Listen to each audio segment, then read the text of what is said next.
nzibyo nibwira nzabagirira ni amahoro si bibi, kugira ngo mbareme umutima w'ibyo muzabona hanyuma. Ni Uwiteka avuga. Imana izi ibyo yibwira igomba kugukorera wowe, ariko ibiguhiga n'ibikurwanya ntabwo bizi iby'Imana yibwira ku buzima bwawe. Kuko iyo biza kumenya icyo Imana yibwira byari kuburizamo umugambi w'Imana kuri wowe, ariko ntabwo byakunda. Imana izi ibyo yibwira, izi ibyo yibwira izakugirira. Yego. Niyo mpamvu ibiguhiga byaba byinshi, byakurwanya mu byiciro byo byose, byashaka kubuza amahoro, byashaka kubuza ibyishimo, byashaka kubuza kubyara, byashaka kubuza gucuruza, byashaka kukubuza kubaka urugo ngo rukomere, byashaka kukubuza ukabona diplome ariko ntubone akazi, byashaka kukubuza ibintu byose ukabona perime ariko ntubone imodoka utwara, byashaka kukubuza wanayibona ugakora impanuka cyangwa wayigura ikabera hirimye, kubera za mbaraga zose zikoze zije kukurwanya. Ariko kubera ko Imana izi ibyo yibwira igomba kukugirira, kandi ikabigirira hagati y'amaso y'ibizi ko utazagirirwa neza. Ni igisobanuro gikomeye kivuga ngo ntawe ntabwo ukwiye kwiyaturiraho ibibi. Oya, nimba Imana izi ibyo yibwira izakugira wowe nkurikiranye, ikaba izi ibyo yibwira izakugirira, hakaba hari ibyo yakoze uzi, hakaba hari ibintu yaremye nawe uzi, ukabona birabaye bigakunda, ukabona ubyinjiyemo biremeye, mbese nuko yari izi ibyo izakugirira abanzi bawe batabizi, nuko yari izi ibyo izakugirira abadayimoni batabizi, nuko yari izi ibyo izakugirira karande itabizi. Ni ukuvuga ngo ibyo yibwira kukugirira birusha imbaraga ibiguhiga bucece. Ibyo yibwira kukugirira. Niyo mpamvu rero nawe udakwiye gufata umwanya wo kwiyaturiraho ibintu bibi, ukwiye gufata umwanya wo kwiyaturiraho ibintu byiza. Kweri ndaryohewe. Ukwiye gufata umwanya wo kwiyaturiraho ibintu byiza. Ntago nzapfa nzarama ntekereza abantu imirimo, ni Dawidi wabivuze. Ntago nzapfa nzarama ntekereza abantu imirimo y'iby'Imana yakoze.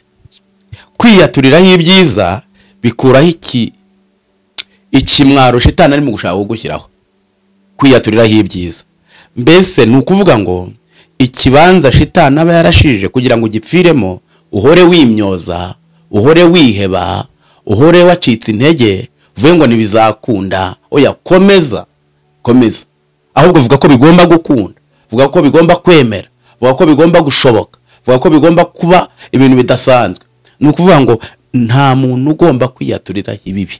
Amahoro y'Imana n'ubuntu bw'Imana bubane nawe. Ubumwe bw'abera ministries si itorero si idini, nta nubwo rigenda kubaho. Ijambo ry'Imana ryeruye riravuga riti umuntu nzajya muganiriza mu nzozi. Iyo urebye igitabo cyayo 14 bigaragaza ko inzozi ari zo muntu, kandi inzozi nicyo cyerekezo cyazajyamo.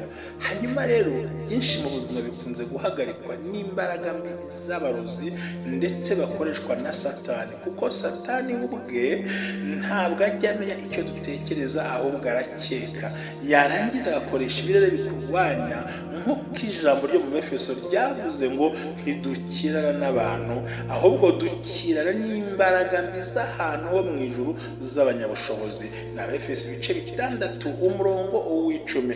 Aho rero n'umwe bw'abera ministries uhagaze mu gusenya ibicaniro, mu gusenya imbaraga z'abarozi, mu gusenya imbaraga z'ubukene, mu gusenya imbaraga z'uburwayi. Dukubita hasi ibicaniro byose by'abadayimoni tutitaye kubikora cyangwa ubitekereza, twifuza ko inzozi zasohora. Umwe bw'abera ministries ntabwo twifuza ko umuntu yava mu idini. Guma mu idini urimo n'itoro urimo, ahubwo ukiranukire muri ryo, maze ubuzima buhinduke, nawe uhindura ubw'abandi. Amavuta akandagira amateka, ubuzima bugahinduka. Hamwe na Revera Ntambabazi Jean Baptiste ubakunda cyane, twubaka hazaza, twubaka ibizaza, tudatewe ubwoba n'ibivugwa, ahubwo duhagaze ku ijambo ry'Imana. Nta murozi wawe ushobora Imana ituye muri wowe, ubwo Imana igenderamo uzanatsinda. Shalom shalom. kurikira Umwuka Wera Ministries kandi uganire n'abandi, ubuzima buhinduke nawe uhindura ubw'abandi. Amahirwe ubona ntukayapfusha ubusa, yahana abandi. Gusuje ngo hayi kaze nanone ko Umwuka Wera Ministries amavuta kandagira amateka, ubuzima bugahinduka. Twihanganishije abantu bose bafite ibibazo bitandukanye, abarwaye, abarwaje, abandi bose bari mu bintu bitandukanye bitabamereye neza, ibihe biba bitagendekera neza cyane, tubabwire ngo Imana irahari. Ubwo niko tubwiye abantu bose muri rusange, tunifuriza mushumba kugaruka akaza ku murimo w'Imana. Amazina ni Jerry, turagarutse ariko sindi njyenyine, ndi kumwe n'umukozi w'Imana Sirasi. Waramutse neza?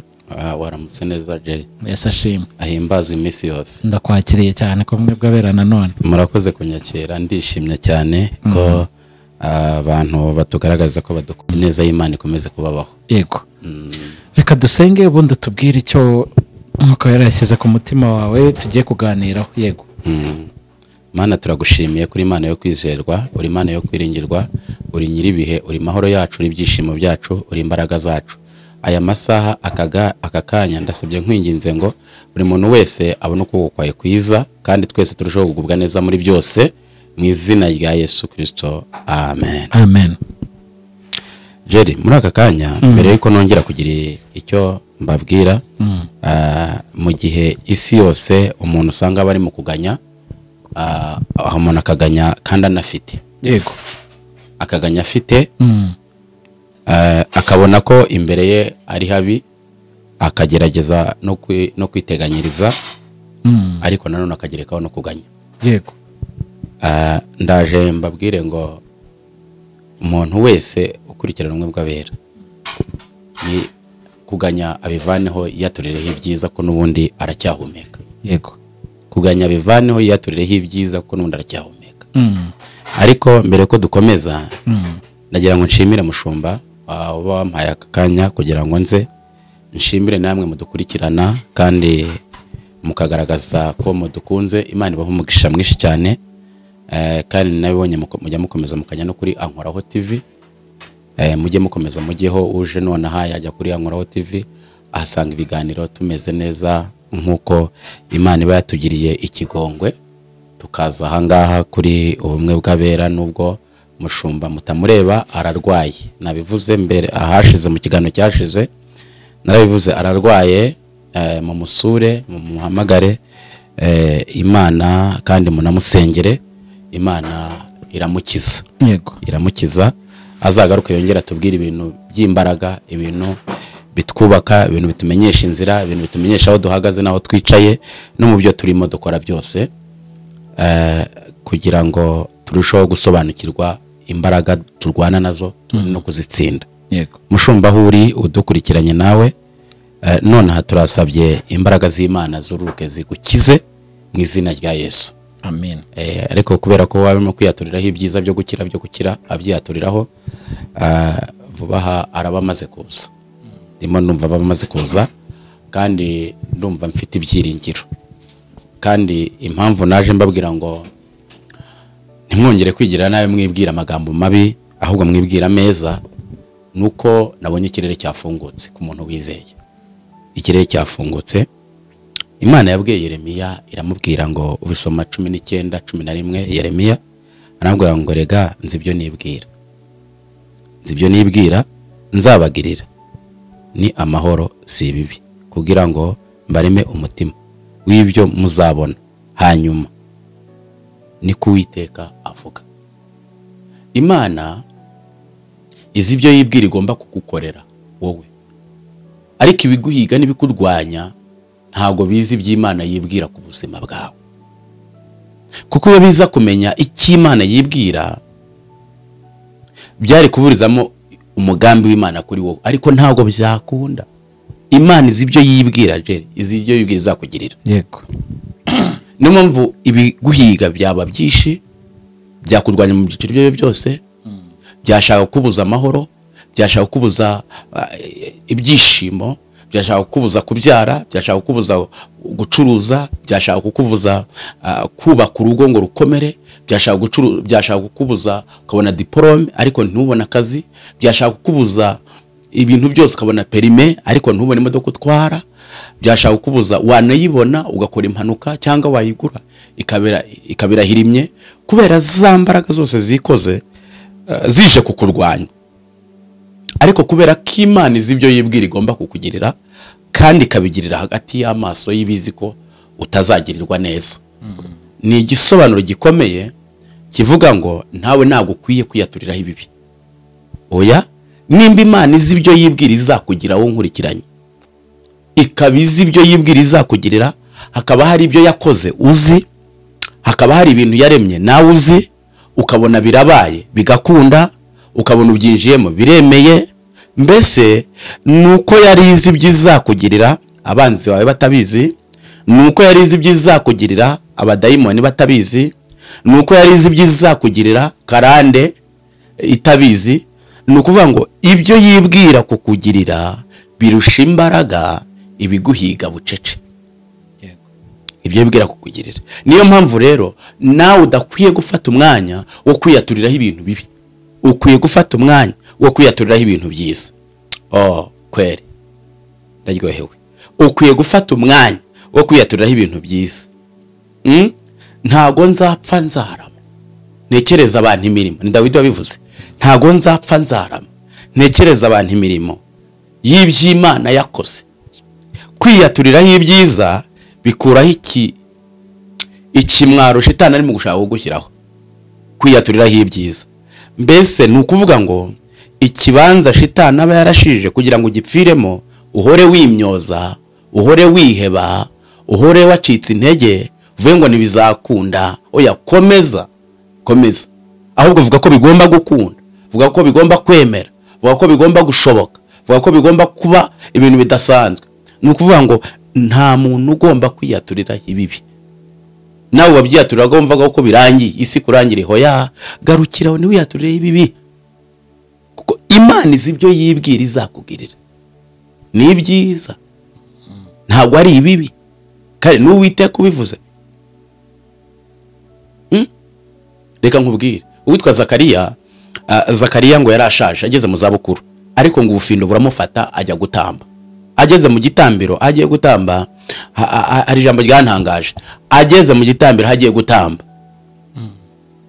ngo akubitana na marayika, ngo atindayo, ngo mu gutindayo marayika aramubwira ngo Zakariya we, gusenga kwawe kumviswe, kwinginga kwawe kumviswe. Ni ukubera iki? Ni uko Imana yari izi ibyo yibwira kuri Zakariya izamuremera, izamukorera, izamwuzuriza, mbese izamuha umwana akitwa Yohana. Ariko Zakariya ko akageze mu zabukuru, atangira kumva ko bitagishoboka n'umukecuru we bitagikunze. Ntago ndajya mbabwira ngo umuntu wese unkurikiranye, ntago byakwemera ko Imana yagambiriye kuri wowe wenyine ubwite ukiburizamo, ahubwo ishakisha inzira zose yaguteramo umwete wo kuvuga ngo bigiye kuzemera. Nari mu kubabwira ngo umuntu wese ntiwongere kwiyaturiraho ibibi. Hari igihe umuntu yaturiraho ibibi bikamubaho. Hari umuntu uherutse kuza arambwira ati nagize ikibazo, ntiyaturiraho ko nakwipfira bikarangira neza, bikarangira. Ati mfashwe n'indwara, ati ndaremba cyane. Yego, ndembye cyane. Ati ndavuga ngo niyaturiyeho ibibi, Mana unkize sinshaka gupfa. Ati mbona ntibiri mu gukunda, gukira. Ati mpamagara abantu b'Imana baraza bansenya ko nagiye kwa muganga nivuje bambuzemo indwara kandi ngakomeza nkaremba. Ati baje bansengeye barambwira ati wiyaturiyeho gupfa, none ko wabyiyaturiyeho byihane. Ati namaze kubyihana timita nkira. Ati sinsongera kwiyaturiraho ibintu bibi. Hari igihe umuntu yaturiraho ibintu bibi, cyangwa ugasanga umuntu arimo aracuruza, ubona ko atari ku bundi hano hantu uko ndaba bitagenda. Ati n'ubundi niko bihora biba. Nta kigenda, ntabwo wacuruza wunguke kandi uhari. Ahubwo bati ni wowe nibakubwira ngo ahantu ko wacuruza ko bitagenda. Niyo mpamvu nari mu kubwira ngo ntabwo umuntu akwiye kwica intege mu buzima, ahubwo akwiye kwiyaturiraho ibyiza umuryango akabaturaho ibyiza, abavandimwe akabaturaho ibyiza, igihugu cyakacyaturaho ibyiza, mbese akarushaho kwambara imbaraga z'ubuzima bwahahagaze. Yego, hari ikintu nabonye ababyeyi bamwe bajya bakora, wenda bashobora kuba batazi imbaraga z'amagambo ababwira abana babo. Ikigoryi, igicucu, uko asa niko yabaye, urakagenda gutyo. Akanwa karakora, kandi ibyo gakoze ari byo kavuze biraba. Biraba ni ukuvuga ngo kuki se bita umuntu izina rikaba, bakita izina umuntu izina rikagira imbaraga. Abarozi bakuroga bagatwara izina. Yego, mu byangombwa bakandikaho izina. Ntibyatuwe n'akanwa. Mwiranga muntu, muri pasiporo, muri visa ni izina. mu bikuranga, mu bintu biranga cyambere ni izina. Niyo winjiye ahantu umuntu akubaza ngo witwa nde, ntaga kubaza ngo arakubaza witwa nde. Ona yagutererana. Reka dusenge. Yego. Mana, turagushimiye kuri Imana yo kwizerwa, uri Imana yo kwiringirwa, warahabaye kera n'ubu uracyahari. Turasabye tukwinginze ngo Mwami, buri muntu wese, umukobwa, umusore, umugabo, ababyeyi, turasabye ngo ubarinde umwuka wo kwiyaturiraho ibibi. Hari abiyaturiraho ngo nzapfa, ngo ndagapfa, oya tubatiyeho kubaho. Hari abiyaturiraho ngo ntago n'ubundi niwacu ntibakize, ntanjye ntago ndo gukira. Oya, nimba batarakize birabareba, ugomba gukira. Imana, uburinzi bw'Imana, turabigushimiye kuri Imana yo kwizerwa, ukomeze ukora imirimo n'ibitangaza wigaragaza muri byose mu izina rya Yesu Kristo. Amen.